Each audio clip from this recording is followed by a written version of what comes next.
Гинекологиялық тексеру. Қолды инструкцияға сай жуды, қажетті құралдарды дайындады. Қасық тәрізді айна, стерилді қолғап. Стерилділігін сақтай отырып, стерилді қолғаптарды киді.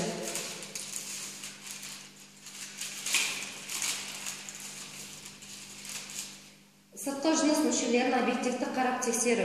Сыртқы жыныс мүшелерін қарағанда түптені түрін, үлкен және кіші жыныс еріндерінің орналасуын, аралық жағдайы, қынап сағасының қалпын бағалады. Түктену қайет типтес. Үлкен жыныс еріндері кіші жыныс еріндерін толығымен жауып тұр. Аралық және қынап сағасының қалпы қалыпты. Екі қолдың үлкен және сұқ саусақтарымен үлкен жыныс еріндерін ашып, қынап сағасын, қынап қабырғаларын, шырышты қабаттың түсін, бөлініс сипатын, сыртқы зәр шығару каналының жағдайын, парауретрат және скреперс үлкен бездердің шырышты өзектерін қарады.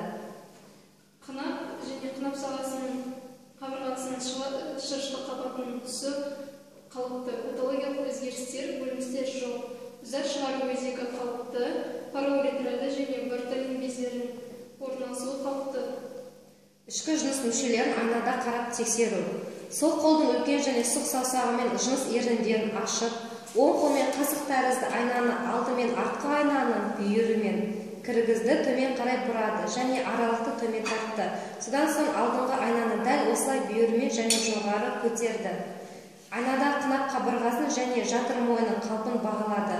Шырышты қабаттың түсін қарады. Жатыр мойында патологиялық процестердің бар жоқтығын анықтады. Қынап және қынап қабырғасында жатыр мойнының шырышты қабаттың түсі қалыпты.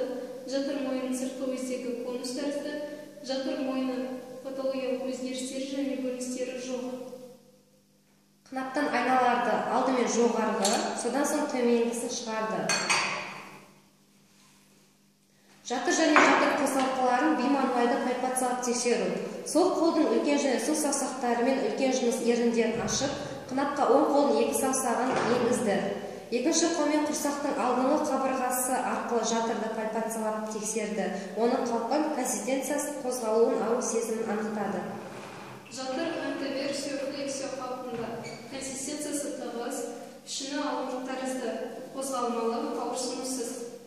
Оң жақтағы қосалқыларды тексергенде қынаптағы қолды оң күмбезге, ал сыртқы қолды оң мықын аймағына, ал сол жақ қосалқыларды тексергенде қолдарды сол жаққа ауыстыру арқылы қосалқылардың орналасуын, көлемін, консистенциясын, формасын, қозғалуын, ару сезімін анықтады. Жатырдың оң және сол жақ қосалқылары анықталмайды. Қынаптың артқы күмбезінің ерекшелігін анықтады. Қынаптың артқы күмбезі тереңдемеген, флюктуация және шығып кетулер жоқ. Қараудан кейін қынаптан саусақтарды шығарып, бөлінділердің сипатын бағалап, оларды қарады. Бөліністер аз мөлшерде, серозды, иіссіз. Айналарды дез ерітіндіге салды. Қолғапты шешіп арнайы контейнерге салды. Қолды жуды, құрғатты. Амбулаторлық картаға немесе ару тарихына тексеру нәтижесін жазды.